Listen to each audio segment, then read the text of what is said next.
Un pouvoir sans limite. Une débauche de luxe. Des corps momifiés. Des trésors inimaginables. Bienvenue dans l'au-delà, vu par la Chine ancienne. Un monde secret et violent a laissé en héritage des sépultures monumentales. Ces montagnes artificielles symbolisaient la puissance des empereurs et ont fait tomber des dynasties.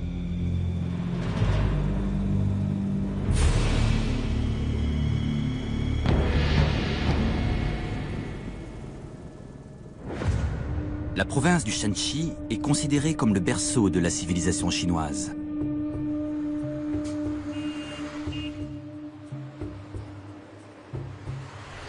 Aujourd'hui, c'est une région riche et industrialisée.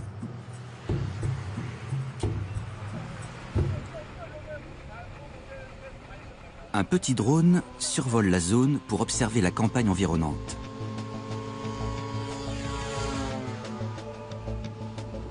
Il est en mission pour le compte d'une équipe d'archéologues.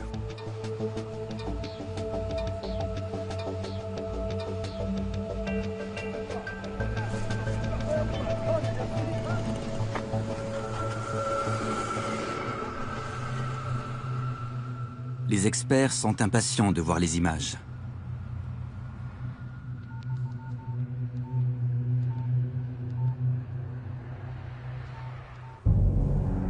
Elles font apparaître un monde fascinant. Des centaines de monticules de terre tout autour de la capitale, Xi'an. Certains sont de taille modeste, d'autres gigantesques.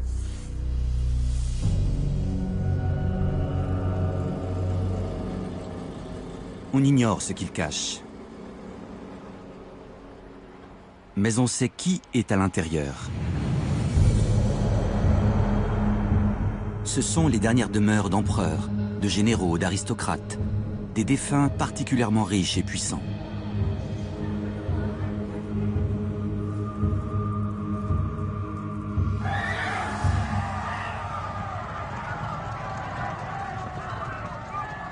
Il y a 2000 ans, ces champs étaient le théâtre de combats sanglants et de bras de fer politiques.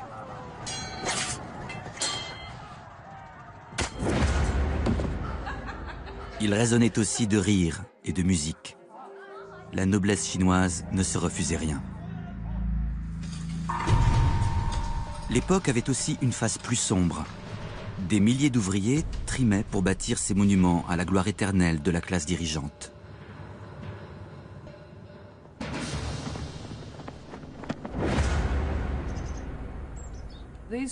Ces tombeaux étaient des symboles de pouvoir, de richesse et de légitimité politique. Ils attestaient du mode de vie du défunt, et ce pour l'éternité. Ce qu'on pourrait résumer par « j'ai le plus grand tombeau, je suis le plus puissant ». Il est très rare que des archéologues puissent pénétrer dans ces tombes et entrevoir leurs trésors.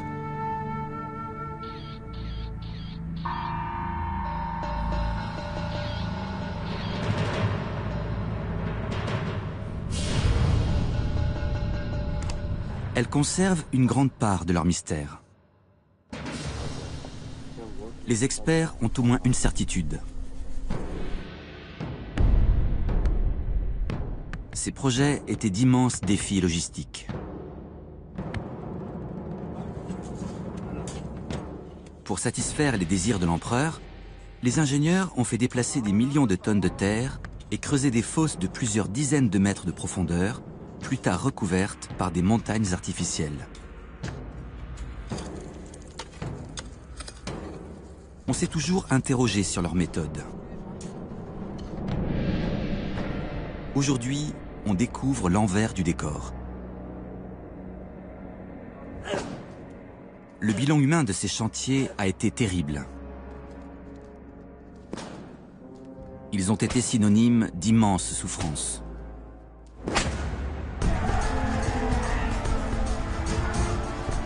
Et le peuple s'est souvent rebellé.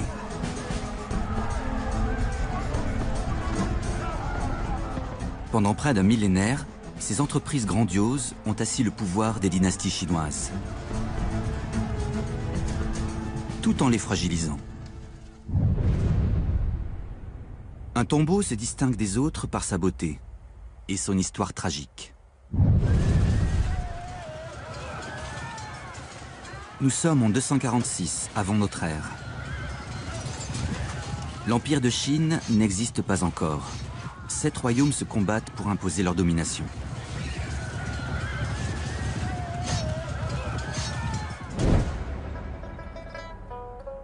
Dans l'un d'eux, celui de Qin, un nouveau souverain monte sur le trône. Il n'a que 13 ans. L'une de ses premières décisions est d'ordonner la construction de son tombeau. Aujourd'hui, cela peut nous sembler prématuré à seulement 13 ans.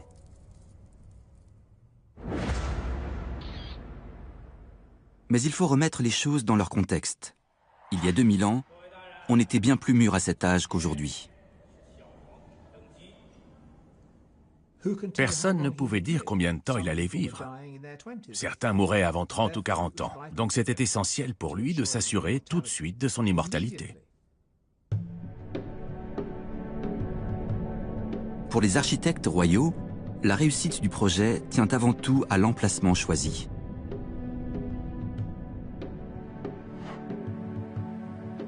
Dans la Chine ancienne, les tombeaux de marque sont toujours en hauteur. Celui du roi doit donc être encore plus haut que les autres. Il faut choisir un site surélevé, où l'on peut aussi creuser très profondément dans le sous-sol.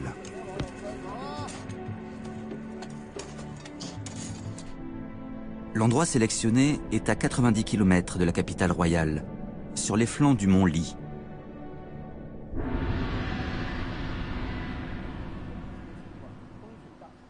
Les architectes et les ingénieurs ignorent sans doute que ce tombeau sera l'un des plus grandioses de l'histoire.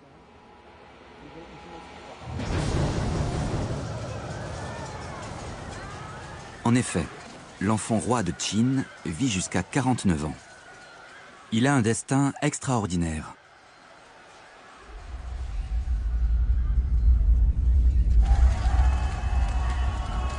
Il écrase brutalement ses rivaux,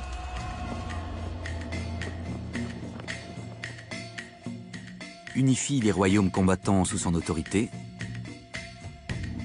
et fonde l'empire de Qin.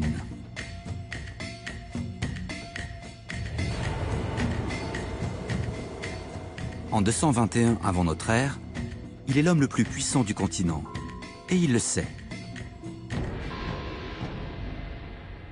Il se rebaptise Qin Shi Huangdi, le premier empereur de Chine, et veut que son tombeau clame haut et fort sa grandeur et l'exploit qu'il vient d'accomplir.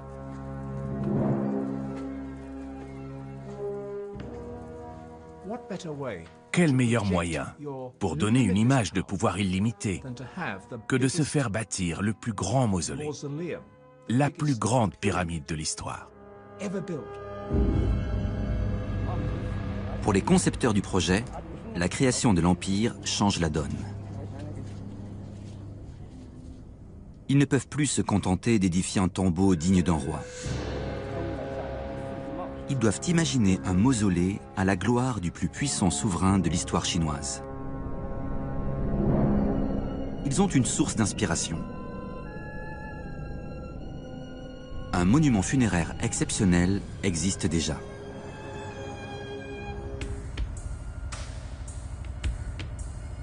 À sa découverte en 1977, les archéologues chinois ont été stupéfaits par le tombeau du marquis Yi Dezhong, mort 2 siècles avant le premier empereur.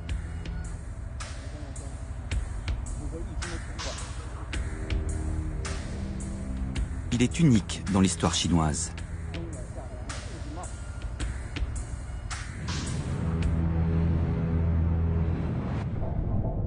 Auparavant, les tombeaux étaient des puits verticaux très simples. Celui-ci est un véritable palais souterrain.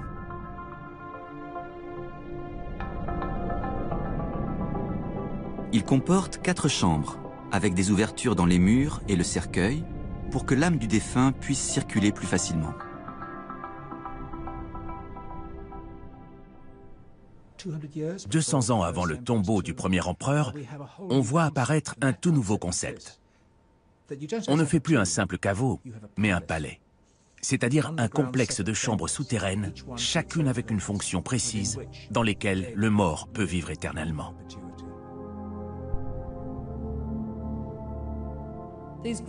Ces grands hommes puissants pouvaient vivre après leur mort et leur tombeau devait satisfaire leurs moindres désirs. Dans l'au-delà, le marquis Yi de Zhong avait besoin d'un orchestre au grand complet et de près de 10 tonnes d'objets en bronze.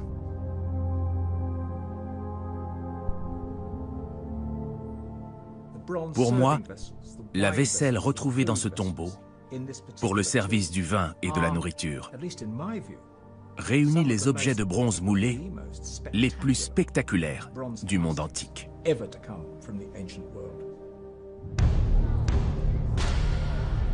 La musique et la bonne chère ne suffisaient pas au bonheur éternel du marquis.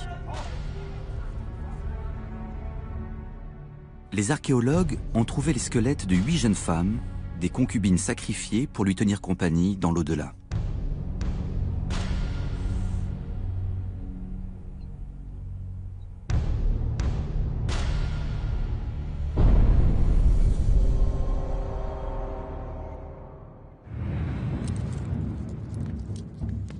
Environ 2 siècles après la mort du marquis Yi de Zhong, les ingénieurs se sont attelés à la construction du tombeau du premier empereur.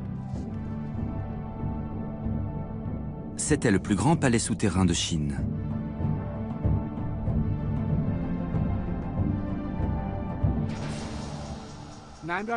Mais selon l'archéologue Wang Sheli, ses concepteurs ont d'abord dû régler un problème lié au site choisi.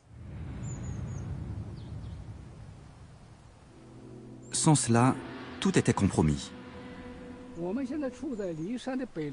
Nous sommes sur le bassin versant du mont Li. 5 fleuves dévalent la montagne et se déversent directement à l'endroit où est construit le tombeau. Chaque année, à la saison des crues, le niveau de l'eau montait très haut et tout le site risquait d'être inondé. Avant d'entamer la construction du tombeau impérial, les ingénieurs ont donc détourné les cours d'eau.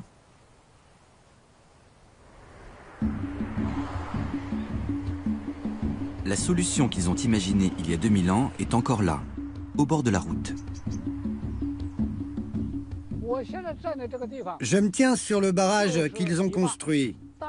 Il mesure 3000 mètres de long, entre 20 et 75 mètres de large au sommet, et de 12 à 15 mètres de haut.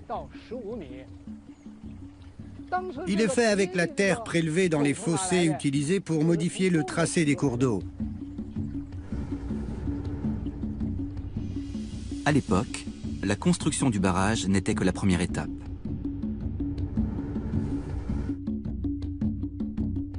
Ensuite, il a fallu creuser le sol jusqu'à dégager un espace assez grand pour un palais impérial. À la mort de l'empereur, tout a été recouvert d'un immense monticule de terre. Par chance, les ingénieurs de l'époque avaient à leur disposition un matériau de construction remarquable.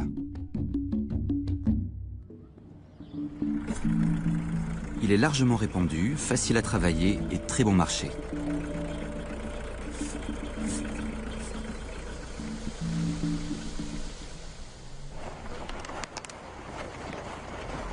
En Nouvelle-Zélande, John Chia et son équipe se lancent dans un projet original.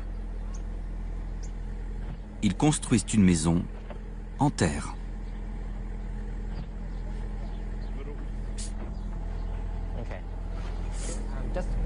Allez-y doucement, il faut la tasser un peu. Ces jeunes ingénieurs font partie d'un mouvement mondial qui milite pour de nouvelles méthodes de construction. Pour eux, utiliser la terre est une solution idéale.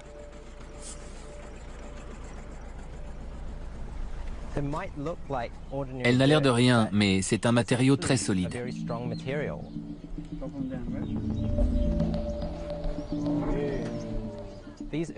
Certaines structures en terre ont tenu des siècles, voire des millénaires. C'est le cas de la plus ancienne portion de la Grande Muraille de Chine.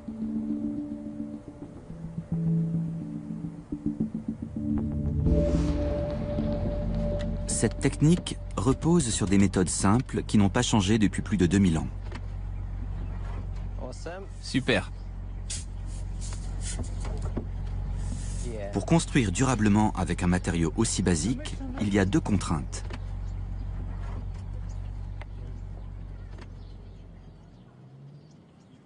Premièrement, ajouter un agglomérant qui ne risque pas de se fissurer ou de s'effriter.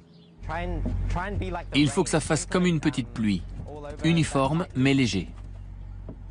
Aujourd'hui, l'équipe utilise des fibres de lin qui poussent en Nouvelle-Zélande. Les ingénieurs du premier empereur avaient eu une autre idée. Les Chinois ont pris du riz gluant pour agglomérer la terre. Souvent, on trouve aussi du fumier. Deuxième exigence, empêcher l'eau de s'infiltrer. S'il y a des poches d'air, elle trouvera le moyen de rentrer. Ensuite, la terre sera ramollie ou craquelée. Et si l'eau gèle, elle se dilate. Dans les deux cas, le mur s'effondre. Si on utilise la terre comme matériau, il faut à tout prix éviter les bulles d'air, et pour cela, il n'y a qu'une seule méthode.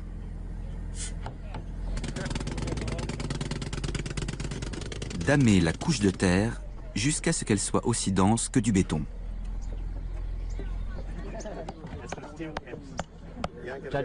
D'après ce que je peux voir, l'équipe a fait du bon boulot. Ce mur est parfaitement lisse. Et quand on touche, on sent qu'il est bien dense. Le damage a été bien fait. L'équipe de John n'est pas la première à utiliser cette technique.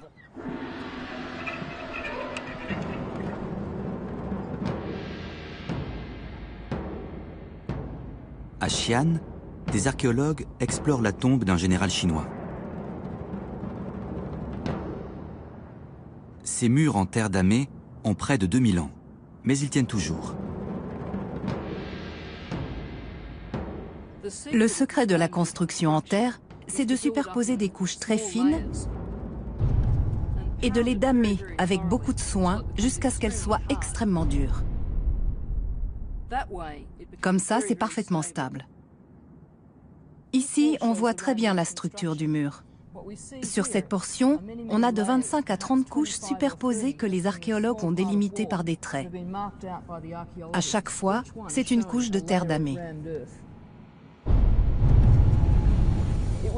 Des centaines d'hommes ont dû travailler des mois pour construire ce tombeau en utilisant cette méthode. Quand on tape, c'est presque aussi dur que du béton. Pour la tombe de ce général, il a fallu des centaines d'épaisseurs de terre. Et elle fait pâle figure à côté de celle du premier empereur. La sienne est une pyramide de 350 mètres de côté, de 50 à 70 mètres de haut, et composée de plus de 3 500 000 tonnes de terre.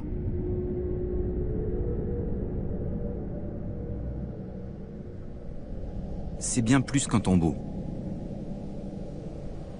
C'est l'un des plus grands complexes funéraires au monde, avec une superficie de presque 6000 hectares.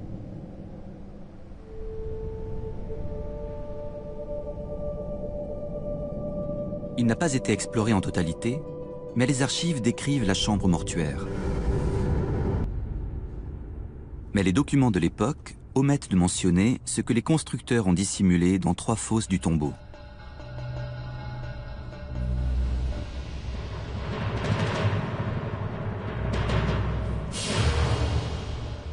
La célèbre armée de 8000 soldats en terre cuite.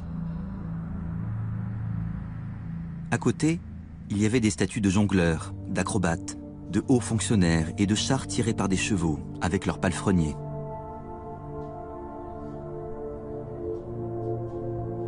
Tout l'univers de l'empereur est reproduit en bronze et en argile.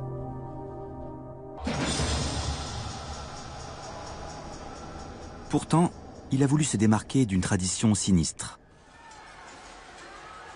Avant le premier empereur, les souverains sacrifiaient des sujets pour les servir après leur mort. Mais pour un si grand tombeau, il aurait fallu tuer beaucoup trop de gens, et l'idée a été écartée. À l'époque du premier empereur, il était clair qu'on ne pouvait pas abattre tout un régiment de soldats. Des répliques en terre cuite suffisaient amplement. Ce n'était pas le cas pour ses maîtresses. Selon les archives, toutes les concubines sans enfants auraient accompagné le premier empereur dans la tombe. On a du mal à faire la part de la réalité et de la légende. En 2005, des archéologues ont trouvé la preuve qu'il abritait bien des trésors. Ils ont localisé les contours d'une immense chambre de 80 mètres sur 50, cernée par une enceinte de pierre de 150 mètres sur 125.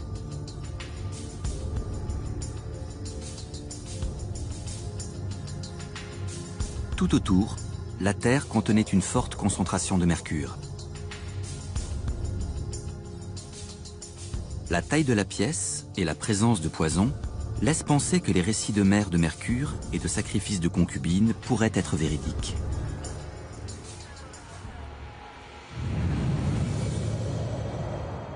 Un autre mystère entoure ce tombeau. À ce jour, il n'a pas encore été élucidé.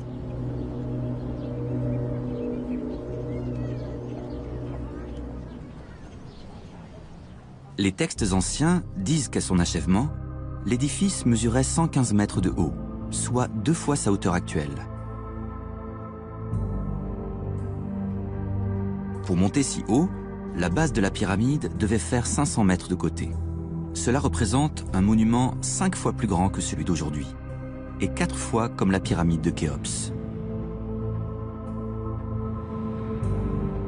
Que s'est-il passé pour qu'il ait rétréci ? Selon certains experts, les éléments naturels ont tout simplement érodé l'édifice en terre. Il y a une autre théorie. Le tombeau n'aurait jamais été terminé.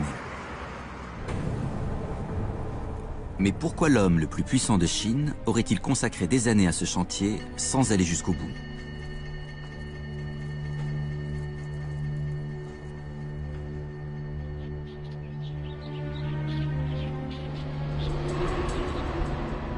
L'archéologue Zhang Zhongli pense avoir trouvé la réponse dans un verger proche du site.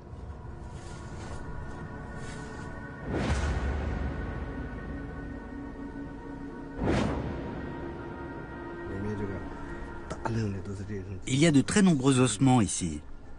Ça, c'est un fémur ou un tibia. Là, il y a un crâne. On peut même voir les dents. Le corps est couché, comme ça. Pour édifier le somptueux tombeau impérial, il a fallu des tonnes de terre, mais aussi des milliers de vies humaines. On ne peut pas déterminer le nombre de squelettes. Ils sont tous mélangés. Je crois qu'il y en a un là et un autre là. Les corps sont empilés les uns sur les autres. C'est une fosse commune. Qui étaient ces gens? Non loin, des artistes modernes les ont imaginés. Après l'unification du pays, le premier empereur a eu à sa disposition la main-d'œuvre la plus nombreuse de l'histoire chinoise. Il l'a enrôlé de force pour son projet. Aujourd'hui, les ouvriers qui ont construit le tombeau sont représentés comme des héros. Leur squelette livre une autre version des faits.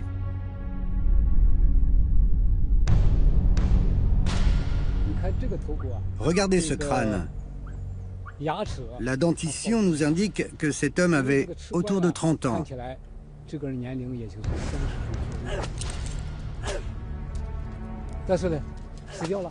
Pourtant, il s'est tué à la tâche. Il est mort à cause de ses conditions de travail difficiles. Les ouvriers étaient des hommes dans la force de l'âge, mais on leur a fait vivre un véritable calvaire.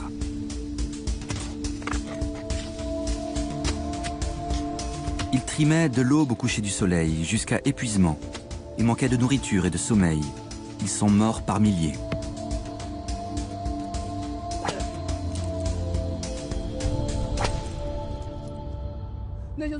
Quand un ouvrier mourait, son corps était simplement jeté dans une fosse commune. On a donc plusieurs couches d'ossements anonymes. Les soldats de terre cuite ont été inhumés avec plus de considération et de dignité que les ouvriers morts sur le chantier. La plupart des corps n'ont pas été enterrés selon les rites funéraires chinois. Pourtant, certains hommes ont eu droit à des sépultures individuelles. Sur leur tombe, une petite plaque indique même leur nom et leur ville natale. Les archéologues se sont demandé pourquoi ils avaient eu droit à un traitement de faveur. La réponse ne fait qu'assombrir encore plus le tableau. Les ouvriers venaient de différentes classes sociales. Ceux qui avaient les moyens de faire graver leur nom et leur ville de naissance sur une plaque avaient un statut plus élevé. Ils travaillaient ici pour rembourser leurs dettes. Ces hommes criblés de dettes travaillaient donc à côté de criminels et d'esclaves. Les citoyens ordinaires devaient aussi donner une année de leur vie pour le tombeau de l'empereur. Beaucoup sont restés plus longtemps. Le premier empereur pouvait invoquer n'importe quelle raison pour prolonger l'enrôlement d'un citoyen. Beaucoup ne sont jamais retournés à leur vie normale. Le tombeau du premier empereur est vraiment impressionnant.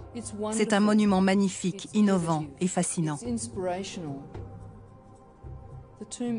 Mais il est aussi choquant à cause des souffrances qu'il a engendrées. Le coût humain du chantier est exorbitant, mais ce n'est pas tout. Aucun souverain n'avait jamais dépensé autant pour sa dernière demeure, et cela a eu des conséquences désastreuses.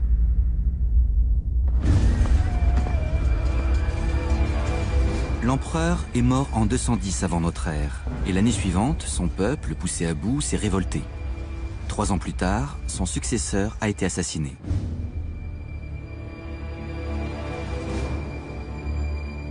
Sa dynastie s'est éteinte après seulement 15 ans d'existence.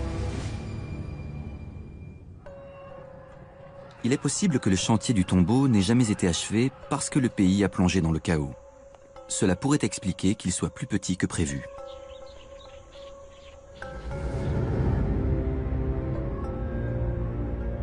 Il devait symboliser le pouvoir de la dynastie, mais il l'a conduite à sa perte en quelques années. Pourtant, la plus grande réussite du premier empereur, l'unification de la Chine, a perduré. D'autres souverains ont pris la tête de l'Empire et ont tenté de relever un défi en apparence impossible. Comment bâtir de grands tombeaux sans entraîner la chute de leur dynastie ?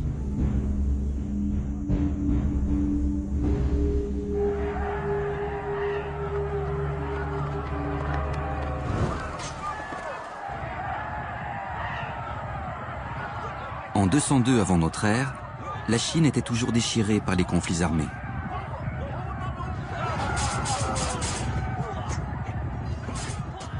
Un chef de guerre d'origine paysanne a triomphé des armées rivales et fondé la dynastie suivante, celle des Han.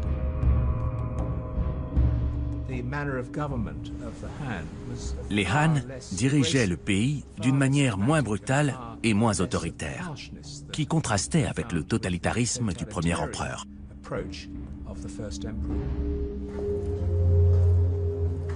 Pourtant, son ombre planait sur la nouvelle dynastie au pouvoir. Son tombeau dominait le paysage, comme un défi lancé à ses successeurs.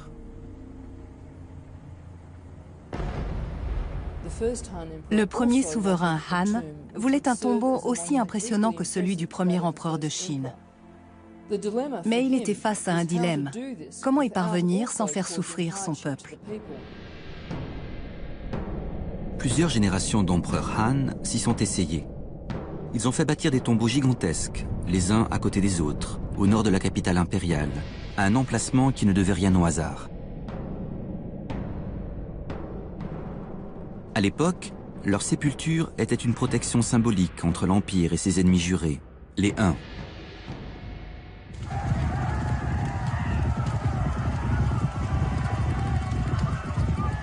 Les hordes de nomades déferlaient régulièrement des steppes du nord pour piller les richesses chinoises. Les empereurs Han se faisaient donc enterrer là où ils pouvaient aider à défendre le pays. C'était un symbole de puissance architecturale et monumentale sur le plan physique et spirituel. Si les esprits des empereurs continuaient à vivre, ils étaient un rempart entre les habitants de la capitale et du reste de l'Empire et ceux qui vivaient de l'autre côté.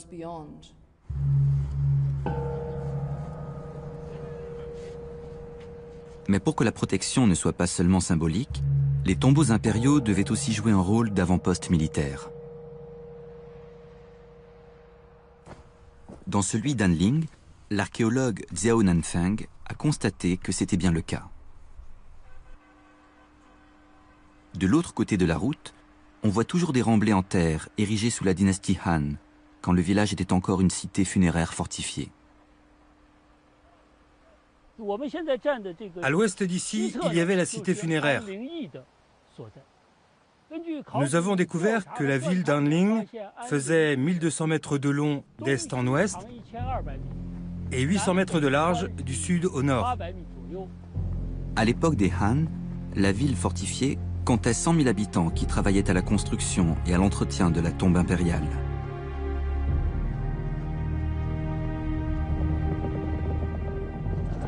Ils devaient aussi défendre l'Empire contre les Huns.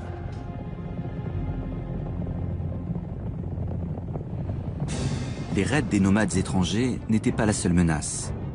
Les empereurs Han se méfiaient aussi de leurs ennemis de l'intérieur. Certains nobles puissants avaient leur propre armée. Ils convoitaient le trône. Là aussi, les cités funéraires jouaient un rôle précis. L'empereur choisissait toujours un aristocrate puissant pour superviser la construction de son tombeau. C'était un honneur que personne ne pouvait refuser. Mais pour cela, l'homme désigné devait quitter ses terres pour vivre dans la cité funéraire. En échange, cette ville n'était pas soumise à l'impôt. C'était tout à l'avantage de l'empereur. Il neutralisait ses rivaux en les forçant à l'exil. En faisant venir ses opposants près de la capitale impériale, l'empereur pouvait mieux les contrôler. Les seigneurs locaux perdaient leur pouvoir et l'empereur reprenait la main.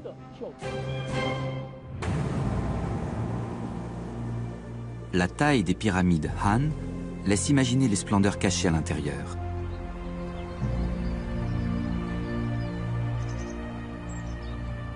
Pourtant, on ne les verra peut-être jamais. Aucun archéologue n'a exploré le tombeau impérial de cette dynastie. Ce sont les illustres ancêtres du peuple chinois. Est-il acceptable de les déranger pour en savoir plus sur eux, alors qu'ils ont souhaité reposer en paix pour l'éternité? C'est une question passionnante. Pourtant, on a déjà ouvert des tombeaux princiers. Leur contenu défiait l'imagination.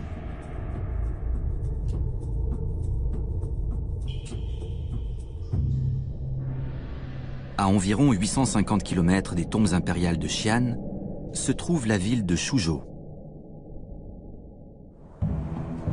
Sous la dynastie Han, elle était dirigée par la famille de l'empereur.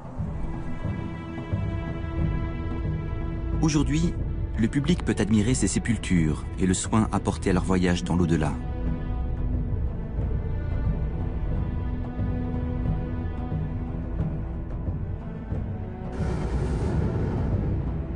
Un tombeau, appelé Beidongshan, était la reproduction d'un palais à l'intérieur d'une colline. Il comprenait une cuisine, des garde-manger et des toilettes. Tout ce dont un souverain avait besoin pour continuer à mener grand train. Cette pièce était consacrée au divertissement, aux danses et à la fête. Il devait y avoir de la musique et des banquets interminables.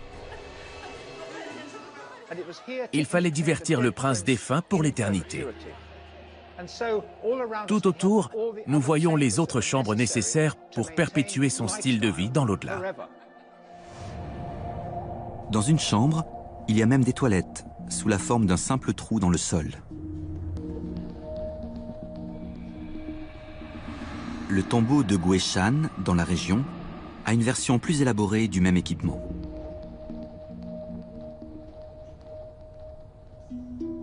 Contrairement à Beidongshan, Guishan a été creusé dans la roche. Cet exploit technique atteste du talent des bâtisseurs de l'époque.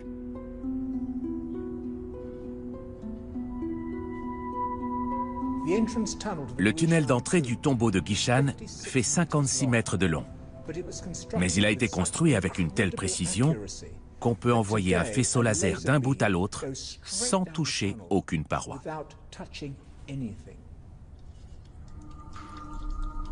L'eau souterraine risquait d'endommager la structure. Mais les ingénieurs de l'époque ont transformé ce problème en atout.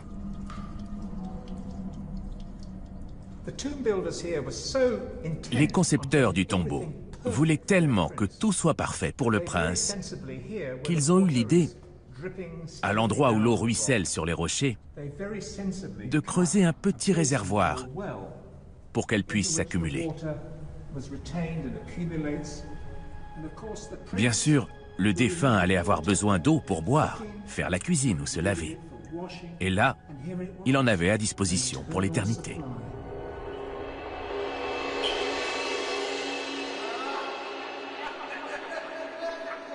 Pour vivre éternellement, il fallait un tombeau, mais aussi un linceul, composé de milliers de petites plaques de jade, une pierre réputée pour préserver parfaitement la dépouille.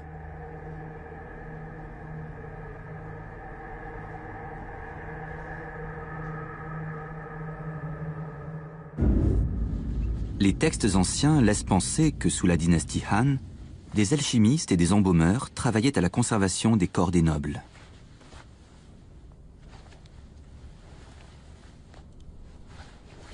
On a ainsi trouvé une momie intacte.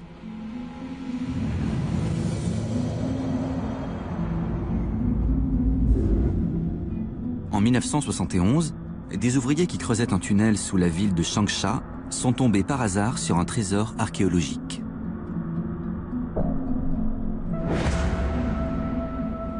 Un tombeau du début de la dynastie Han, au IIe siècle avant notre ère. Il abritait des répliques de domestiques, des instruments de musique et des paniers de nourriture.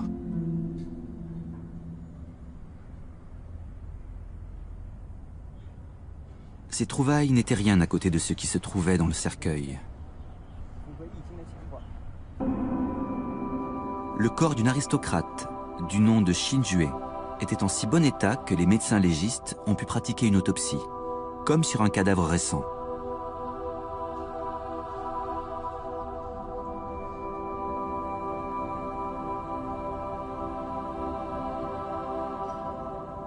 On ne sait pas pourquoi Shinjue est l'une des momies les mieux préservées du monde.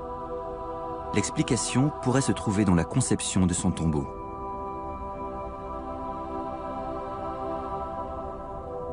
Un cadavre se décompose plus vite quand il est au contact de l'air ou de l'eau.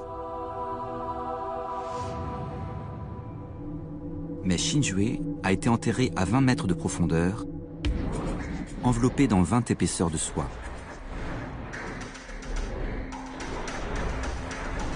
Son corps était dans 4 sarcophages gigognes, scellés avec de la laque. La chambre funéraire était ensevelie sous 1,50 m de charbon et plus d'1 mètre d'argile blanche très dense. Toutes ces précautions ont empêché l'air et l'eau de dégrader le corps, ce qui prouve que cette tombe était délibérément conçue pour le préserver au mieux.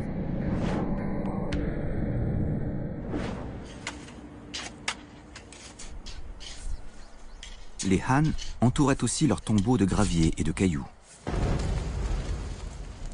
L'air et l'eau n'étaient pas les seuls dangers à repousser. Il y avait aussi les pilleurs de sépultures.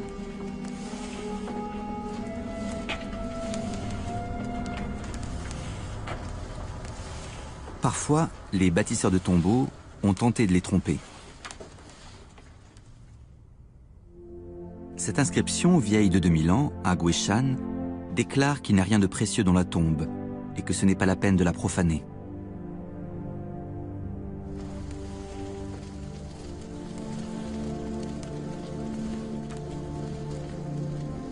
Malheureusement, ça n'a pas suffi.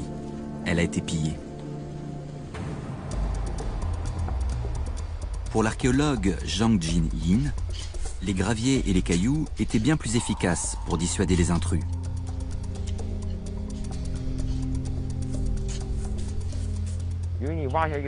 Quand les voleurs creusaient un trou, le sable et les cailloux retombaient au fond, au fur et à mesure, et ils n'arrivaient à rien.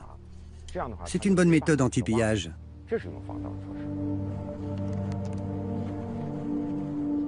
Ce n'était pas la seule arme des Han contre les profanateurs.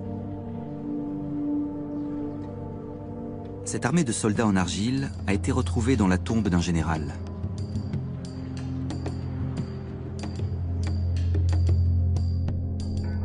Les figurines sont beaucoup plus petites que les statues en terre cuite grandeur nature du premier empereur, et elles ne portent pas de vraies armes.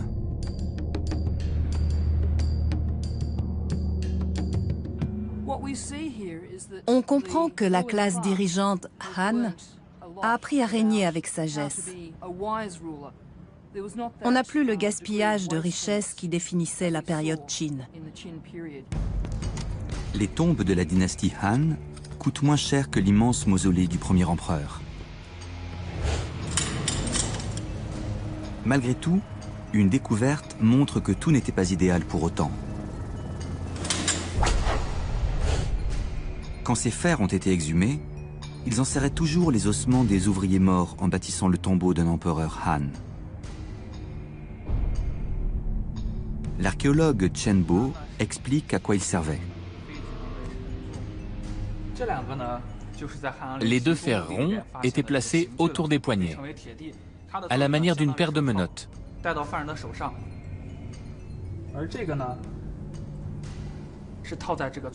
Ceux qui étaient terminés par une longue tige se mettaient autour du cou. La barre descendait le long de la colonne vertébrale, ce qui obligeait l'esclave à marcher courbé quand il travaillait. Il ne pouvait pas se redresser pour essayer de s'enfuir. Au fil des siècles, il y a eu des révoltes sur les chantiers de construction des tombeaux. Il n'était pas rare que les ouvriers se soulèvent, lancent des pierres aux responsables, saccagent le site ou tentent de s'échapper.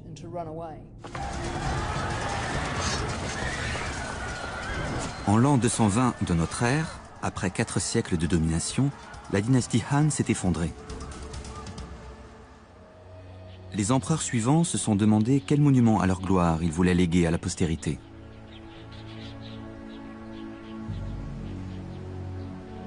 Une dynastie s'est inspirée des erreurs du passé pour célébrer la grandeur de ses souverains, sans imposer de souffrance à son peuple.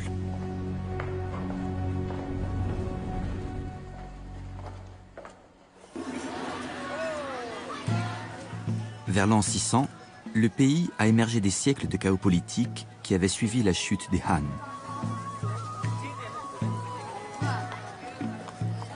Pendant 3 siècles, les empereurs de la dynastie Tang ont guidé la Chine vers une ère de richesse et de sophistication sans précédent. Sous les Tang, la Chine était le pays le plus développé du monde. Elle avait une capitale prospère avec plus d'1 million d'habitants. Sa population était cosmopolite. Les gens venaient du monde entier. Le pays avait des relations avec toute l'Asie et même l'Europe, grâce à la route de la soie. Son économie était florissante et sa culture éclairée. Les empereurs Tang étaient pourtant conscients d'un problème très ancien. Pour garantir leur repos éternel, ils avaient besoin de tombeaux massifs. Mais pour les construire, il fallait vider les caisses de l'Empire et réduire la population en quasi-esclavage en prenant le risque d'une rébellion. Comme l'a dit un empereur Tang, le peuple est comme l'eau. Il peut faire flotter votre bateau, mais aussi le faire chavirer et couler. Les empereurs Tang ont donc cherché une solution pour passer à la postérité sans mettre en péril la stabilité du pays. Ils l'ont trouvé à Baling, avec le tombeau de Wen, 5e empereur de la dynastie des Han.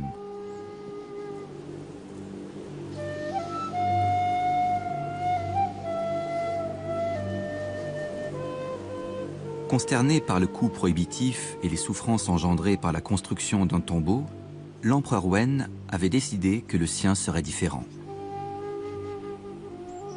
Baling n'est pas un complexe funéraire recouvert d'un tumulus. L'empereur a ordonné à ses ingénieurs de creuser un tunnel au cœur d'une montagne.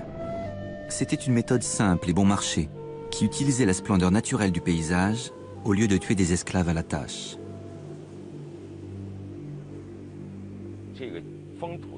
Le tombeau d'un grand empereur devait être recouvert par une immense montagne. Mais le problème est résolu quand on en utilise une qui existe déjà. Il suffit d'y percer une galerie. Ça mobilise quelques dizaines de personnes, alors qu'il en faut plusieurs dizaines de milliers pour faire un tumulus. Le tombeau de Baling est une révolution dans l'architecture funéraire et des siècles plus tard, il servira d'inspiration à la dynastie Tang. Aux yeux des empereurs Tang, Wen était un souverain sage et éclairé qui prenait soin de son peuple et dirigeait le pays avec bon sens. Jiuzhong est une montagne située à 83 km de Xi'an. On y trouve Jiaoling, le tombeau de l'empereur Taizong de la dynastie Tang, mort en 649. Quelque part dans cette montagne se trouve un tunnel qui mène à sa chambre funéraire, mais personne ne sait où il est.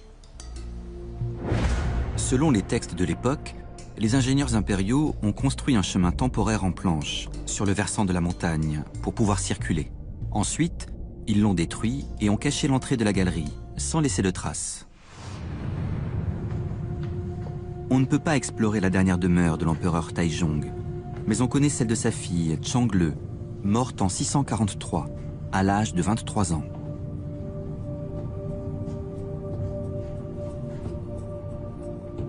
La princesse a été inhumée sans faste, en accord avec les traditions de l'époque.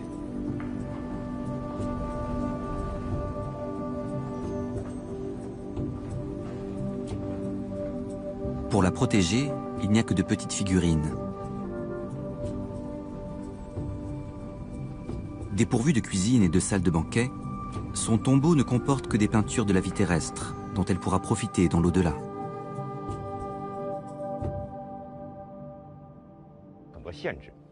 Il y avait des règles sur le nombre de figurines qu'on pouvait enterrer, entre 50 et 70, et leur taille de 40 à 50 cm.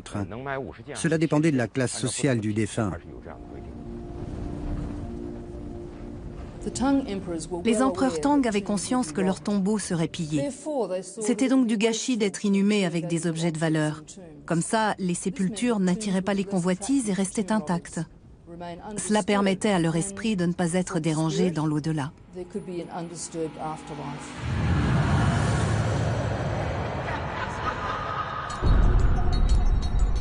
Un jour, les archéologues ouvriront peut-être le tombeau du premier empereur.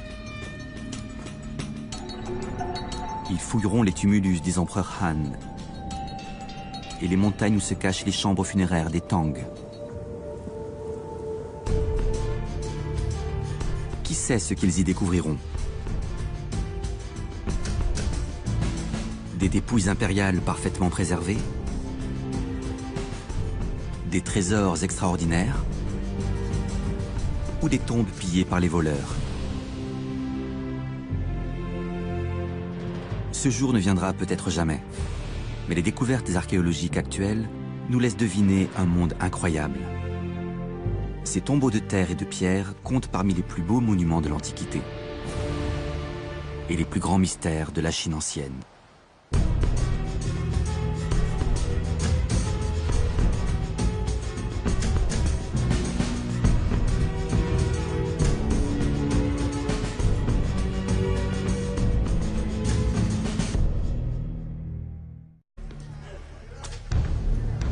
Aujourd'hui, les ouvriers qui ont construit le tombeau sont représentés comme des héros.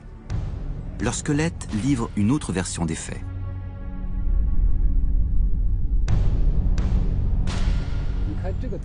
Regardez ce crâne. La dentition nous indique que cet homme avait autour de 30 ans.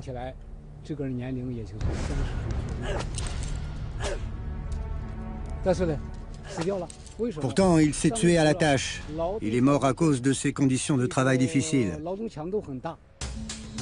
Les ouvriers étaient des hommes dans la force de l'âge, mais on leur a fait vivre un véritable calvaire.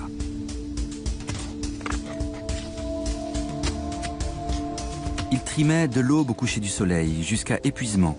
Ils manquaient de nourriture et de sommeil. Ils sont morts par milliers.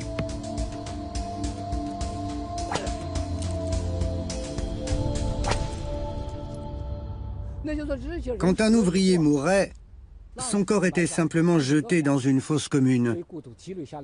On a donc plusieurs couches d'ossements anonymes. Les soldats de terre cuite ont été inhumés avec plus de considération et de dignité que les ouvriers morts sur le chantier. La plupart des corps n'ont pas été enterrés selon les rites funéraires chinois. Pourtant, certains hommes ont eu droit à des sépultures individuelles. Sur leur tombe, une petite plaque indique même leur nom et leur ville natale. Les archéologues se sont demandé pourquoi ils avaient eu droit à un traitement de faveur. La réponse ne fait qu'assombrir encore plus le tableau.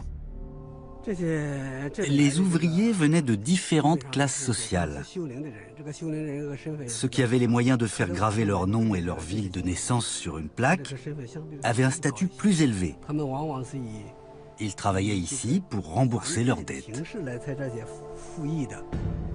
Ces hommes criblés de dettes travaillaient donc à côté de criminels et d'esclaves. Les citoyens ordinaires devaient aussi donner une année de leur vie pour le tombeau de l'empereur. Beaucoup sont restés plus longtemps.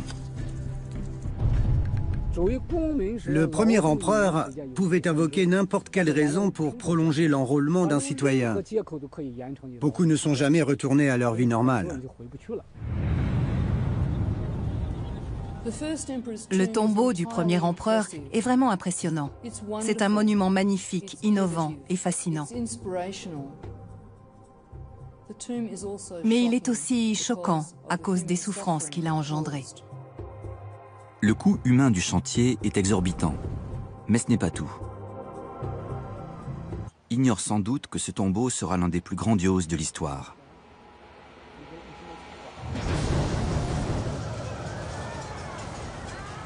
En effet, l'enfant roi de Qin vit jusqu'à 49 ans. Il a un destin extraordinaire.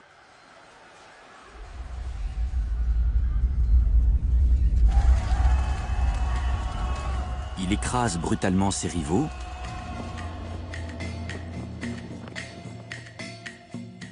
unifie les royaumes combattants sous son autorité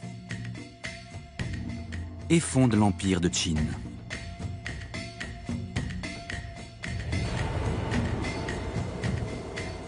En 221 avant notre ère, il est l'homme le plus puissant du continent, et il le sait.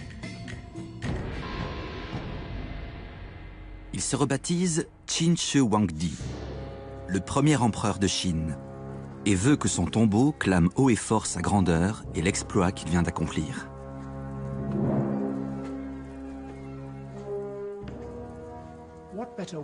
Quel meilleur moyen pour donner une image de pouvoir illimité que de se faire bâtir le plus grand mausolée, la plus grande pyramide de l'histoire. Pour les concepteurs du projet, la création de l'Empire change la donne. Ils ne peuvent plus se contenter d'édifier un tombeau digne d'un roi. Ils doivent imaginer un mausolée à la gloire du plus puissant souverain de l'histoire chinoise. Ils ont une source d'inspiration. Un monument funéraire exceptionnel existe déjà.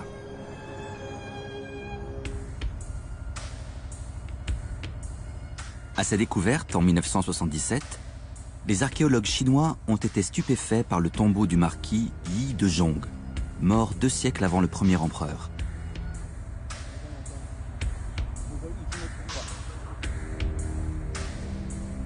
Il est unique dans l'histoire chinoise.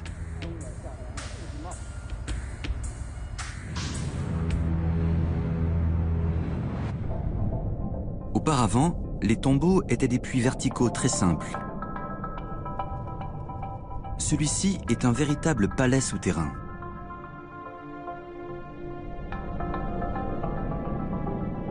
Il comporte 4 chambres, avec des ouvertures dans les murs et le cercueil, pour que l'âme du défunt puisse circuler plus facilement.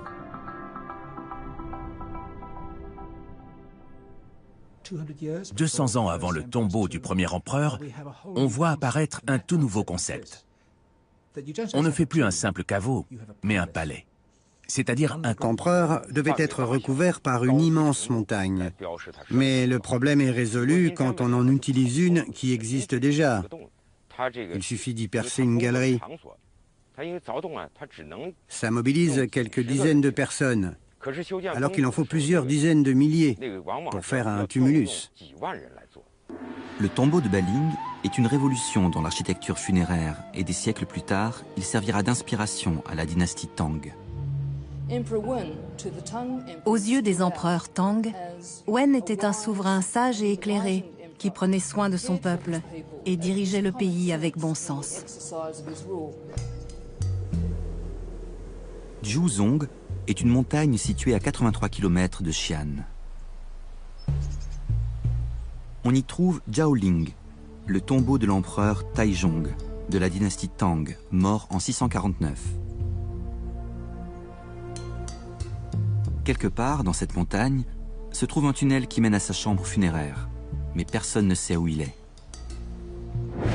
Selon les textes de l'époque, les ingénieurs impériaux ont construit un chemin temporaire en planche sur le versant de la montagne pour pouvoir circuler. Ensuite, ils l'ont détruit et ont caché l'entrée de la galerie, sans laisser de traces. On ne peut pas explorer la dernière demeure de l'empereur Taizong, mais on connaît celle de sa fille, Changle, morte en 643, à l'âge de 23 ans.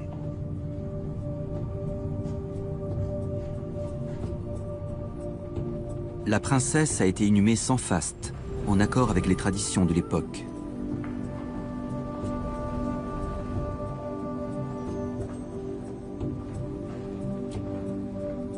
Pour la protéger, il n'y a que de petites figurines. Dépourvu de cuisine et de salle de banquet, son tombeau ne comporte que des peintures de la vie terrestre, dont elle pourra profiter dans l'au-delà.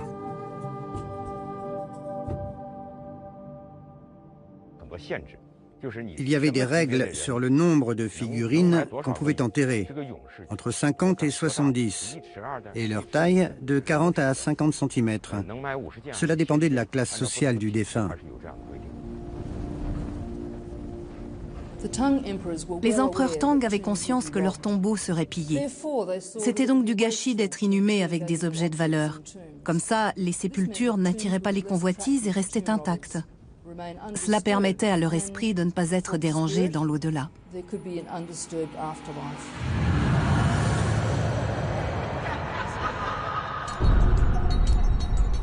Un jour, les archéologues ouvriront peut-être le tombeau du premier empereur. Ils fouilleront les tumulus de la dynastie Han. Elle était dirigée par la famille de l'empereur. Aujourd'hui, le public peut admirer ces sépultures et le soin apporté à leur voyage dans l'au-delà.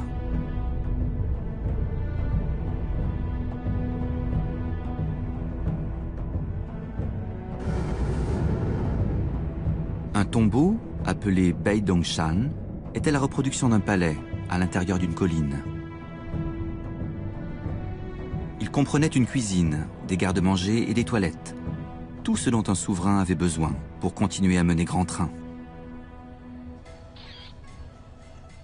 Cette pièce était consacrée au divertissement, aux danses et à la fête. Il devait y avoir de la musique et des banquets interminables. Il fallait divertir le prince défunt pour l'éternité. Tout autour, nous voyons les autres chambres nécessaires pour perpétuer son style de vie dans l'au-delà. Dans une chambre, il y a même des toilettes, sous la forme d'un simple trou dans le sol. Le tombeau de Guishan, dans la région, a une version plus élaborée du même équipement.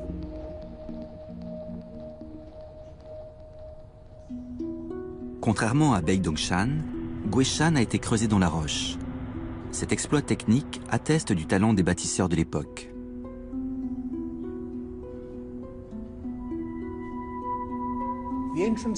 Le tunnel d'entrée du tombeau de Gishan fait 56 mètres de long.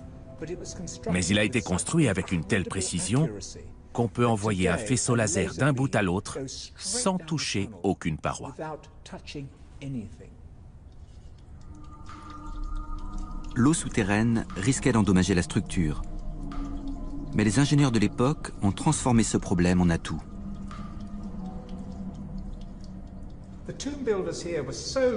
Les concepteurs du tombeau voulaient tellement que tout soit parfait pour le prince qu'ils ont eu l'idée, à l'endroit où l'eau ruisselle sur les rochers, de creuser un petit réservoir pour qu'elle puisse s'accumuler.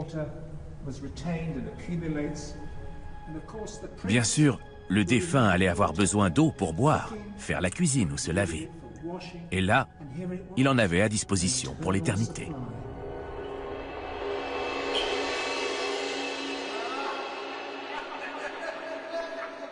Pour vivre éternellement, il fallait un tombeau, mais aussi un linceul, composé de milliers de petites plaques de jade, une pierre réputée pour préserver parfaitement la dépouille.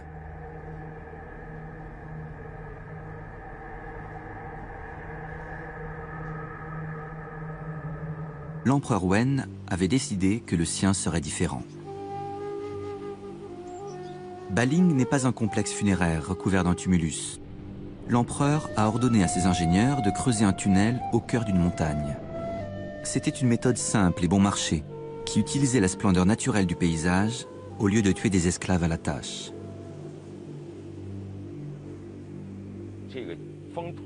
Le tombeau d'un grand empereur devait être recouvert par une immense montagne. Mais le problème est résolu quand on en utilise une qui existe déjà. Il suffit d'y percer une galerie.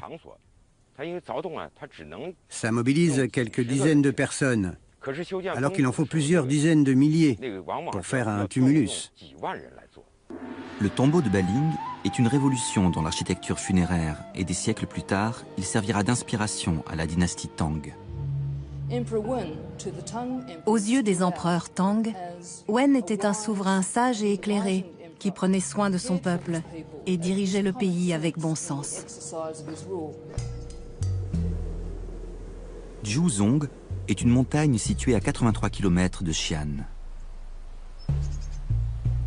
On y trouve Jiaoling, le tombeau de l'empereur Taizong de la dynastie Tang, mort en 649. Quelque part dans cette montagne se trouve un tunnel qui mène à sa chambre funéraire, mais personne ne sait où il est. Selon les textes de l'époque, les ingénieurs impériaux ont construit un chemin temporaire en planche sur le versant de la montagne pour pouvoir circuler. Ensuite, ils l'ont détruit et ont caché l'entrée de la galerie, sans laisser de traces. On ne peut pas explorer la dernière demeure de l'empereur Taizong, mais on connaît celle de sa fille, Changle, morte en 643, à l'âge de 23 ans.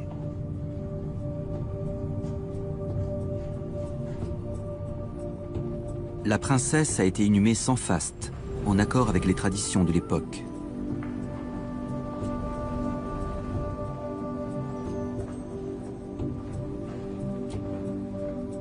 Pour la protéger, il n'y a que de petites figurines.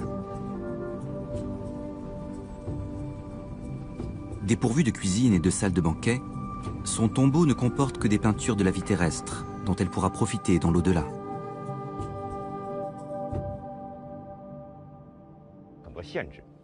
Il y avait des règles sur le nombre de figurines qu'on pouvait enterrer, entre 50 et 70, et leur taille de 40 à 50 cm. Cela dépendait de la classe sociale du défunt. Les empereurs Tang avaient conscience que leur tombeau serait pillé. C'était donc du gâchis.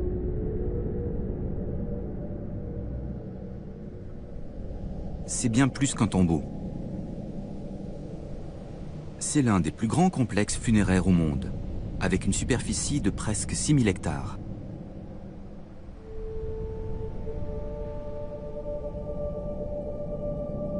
Il n'a pas été exploré en totalité, mais les archives décrivent la chambre mortuaire. Mais les documents de l'époque omettent de mentionner ce que les constructeurs ont dissimulé dans 3 fosses du tombeau.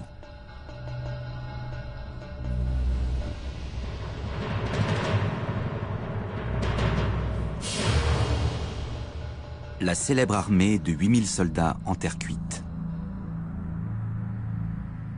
À côté, il y avait des statues de jongleurs, d'acrobates, de hauts fonctionnaires et de chars tirés par des chevaux, avec leurs palefreniers.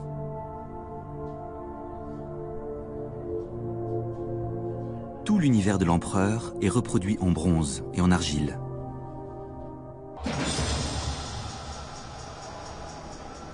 Pourtant, il a voulu se démarquer d'une tradition sinistre. Avant le premier empereur, les souverains sacrifiaient des sujets pour les servir après leur mort. Mais pour un si grand tombeau, il aurait fallu tuer beaucoup trop de gens, et l'idée a été écartée. À l'époque du premier empereur, il était clair qu'on ne pouvait pas abattre tout un régiment de soldats. Des répliques en terre cuite suffisaient amplement. Ce n'était pas le cas pour ses maîtresses. Selon les archives, toutes les concubines sans enfants auraient accompagné le premier empereur dans la tombe. On a du mal à faire la part de la réalité et de la légende. En 2005, des archéologues ont trouvé la preuve qu'il abritait bien des trésors. Ils ont localisé les contours d'une immense chambre de 80 mètres sur 50, cernée par une enceinte de pierre de 150 mètres sur 125.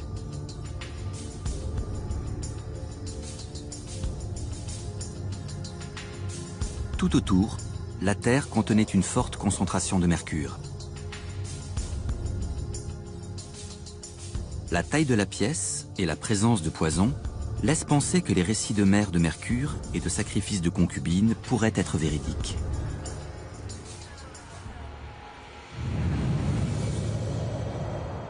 Un autre mystère entoure ce tombeau. À ce jour, il n'a pas encore été élucidé.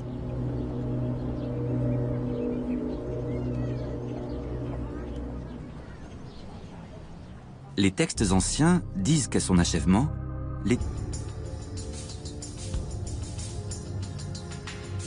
tout autour, la terre contenait une forte concentration de mercure.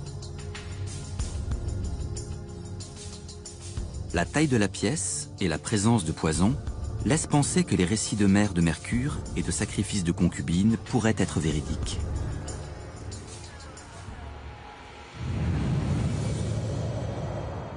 Un autre mystère entoure ce tombeau. À ce jour, il n'a pas encore été élucidé.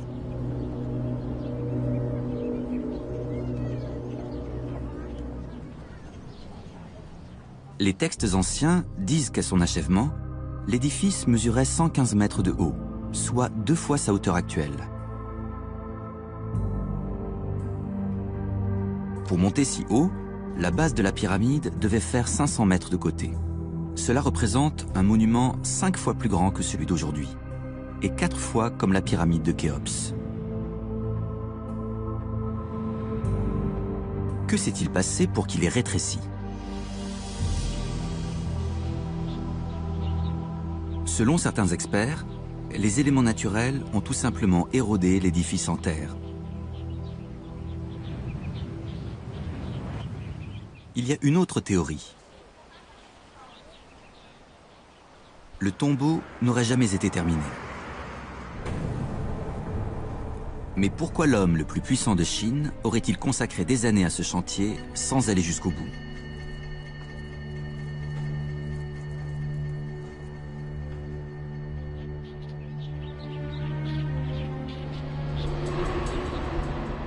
L'archéologue Zhang Zhongli pense avoir trouvé la réponse dans un verger proche du site.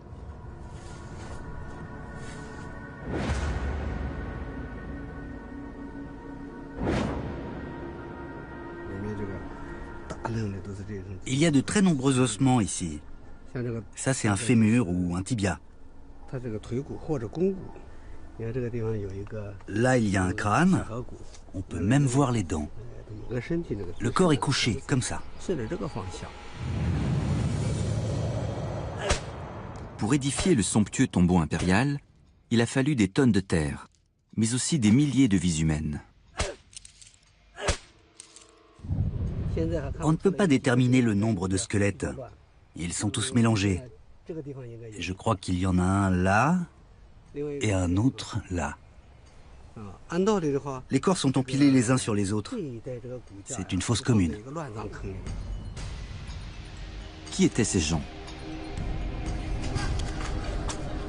Non loin, des artistes modernes les ont imaginés, de 2000 ans. Mais ils tiennent toujours.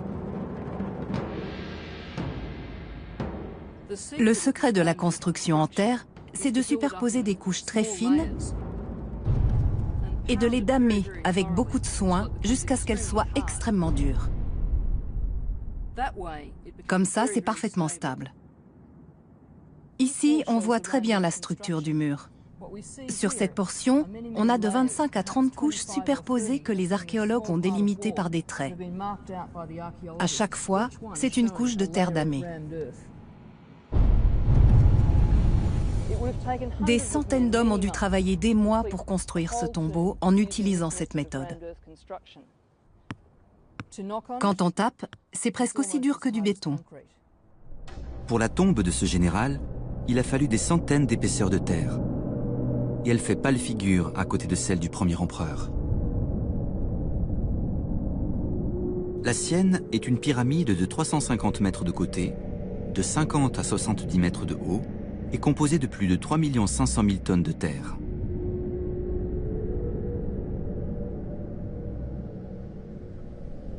C'est bien plus qu'un tombeau. C'est l'un des plus grands complexes funéraires au monde, avec une superficie de presque 6 000 hectares.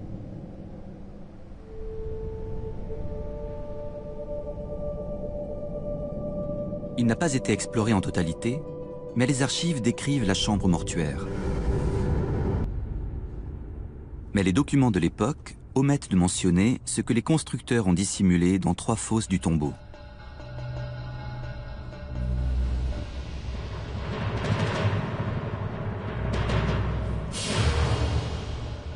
La célèbre armée de 8000 soldats en terre cuite.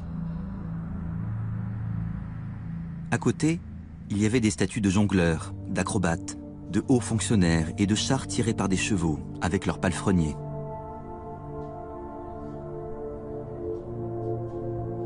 Tout l'univers de l'empereur est reproduit en bronze et en argile.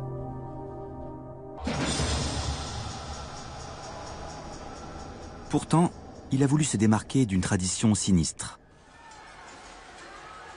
Avant le premier empereur, les souverains sacrifiaient des sujets pour les servir après leur mort.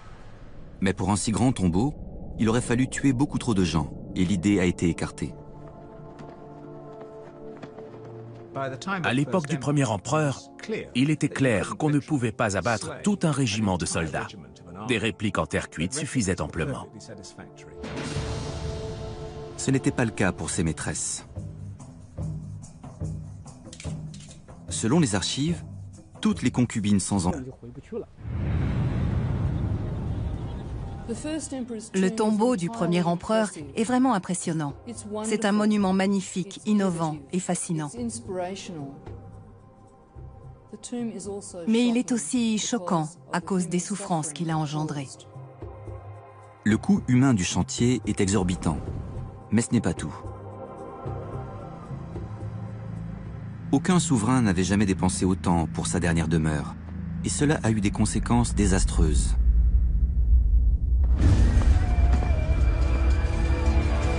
L'empereur est mort en 210 avant notre ère, et l'année suivante, son peuple, poussé à bout, s'est révolté. 3 ans plus tard, son successeur a été assassiné.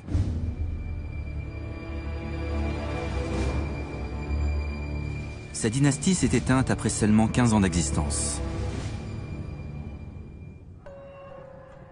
Il est possible que le chantier du tombeau n'ait jamais été achevé parce que le pays a plongé dans le chaos. Cela pourrait expliquer qu'il soit plus petit que prévu.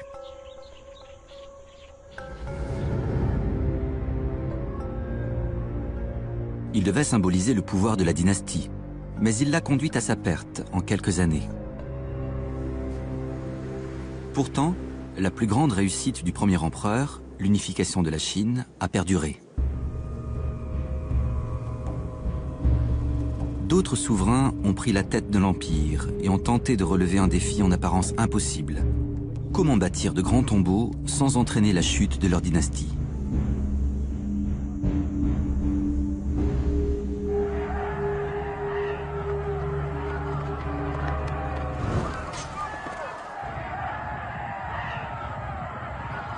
En 202 avant notre ère, la Chine était toujours déchirée par les conflits armés.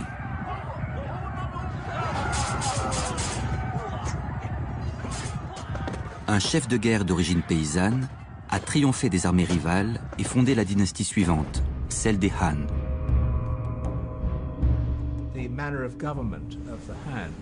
Les Han dirigeaient le pays d'une manière moins brutale et moins autoritaire, qui contrastait avec le totalitarisme du premier empereur.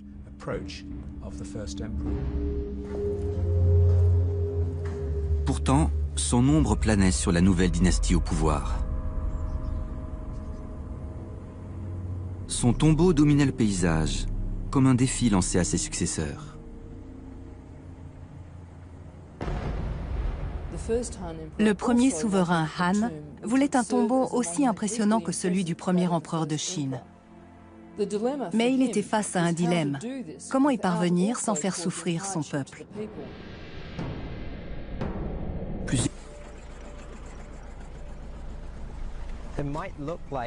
Elle n'a l'air de rien, mais c'est un matériau très solide.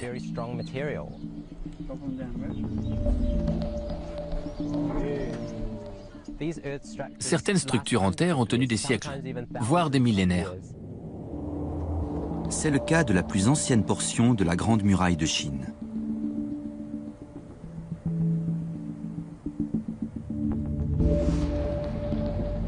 Cette technique repose sur des méthodes simples qui n'ont pas changé depuis plus de 2000 ans. Super. Pour construire durablement avec un matériau aussi basique, il y a deux contraintes.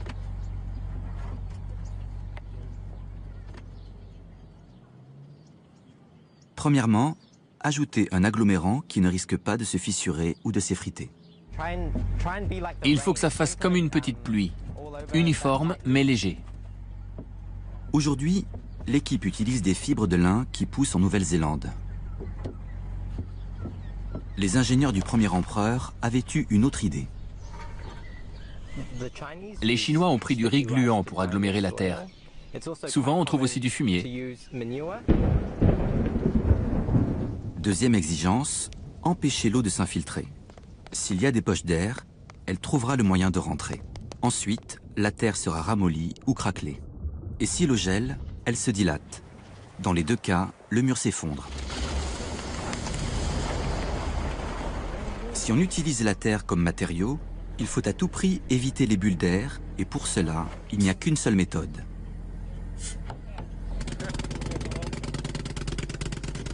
Damer la couche de terre jusqu'à ce qu'elle soit aussi dense que du béton.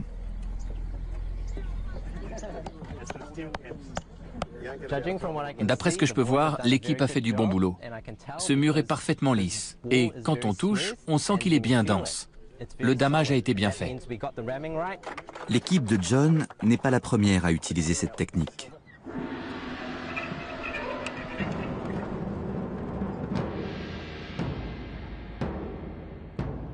À Xi'an, des archéologues explorent la tombe d'un général chinois. Ces murs en terre damée ont près de 2000 ans, mais ils tiennent toujours. Le secret de la construction en terre, c'est de superposer des couches très fines et de les damer avec beaucoup de soin jusqu'à ce qu'elles soient extrêmement dures. Comme ça, c'est parfaitement stable. Ici, on voit très bien la structure du mur. Sur cette portion, de l'âge, mais on leur a fait vivre un véritable calvaire.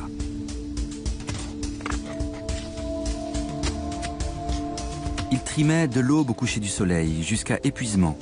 Ils manquaient de nourriture et de sommeil. Ils sont morts par milliers.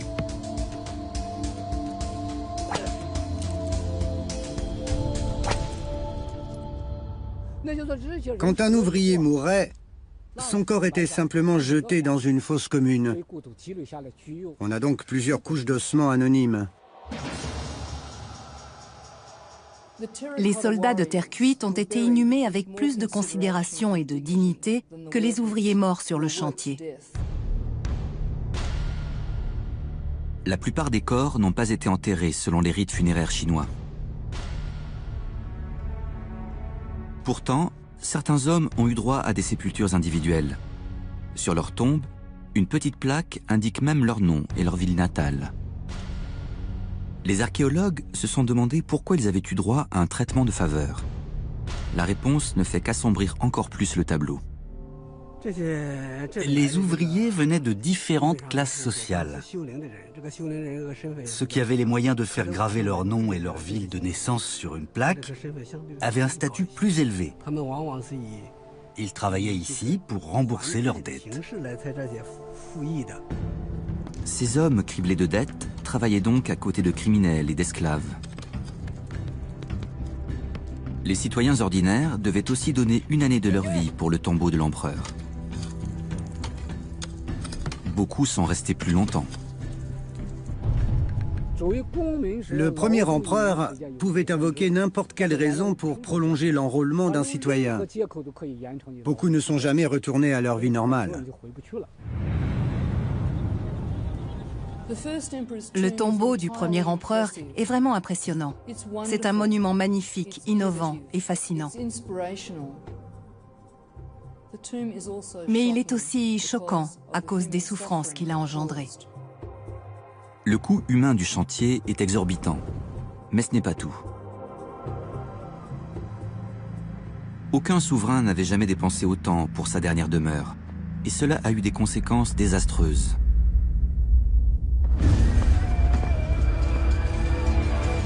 L'empereur est mort en 210 avant notre ère, et l'année suivante, son peuple, poussé à bout, s'est révolté. 3 ans plus tard, son successeur a été assassiné.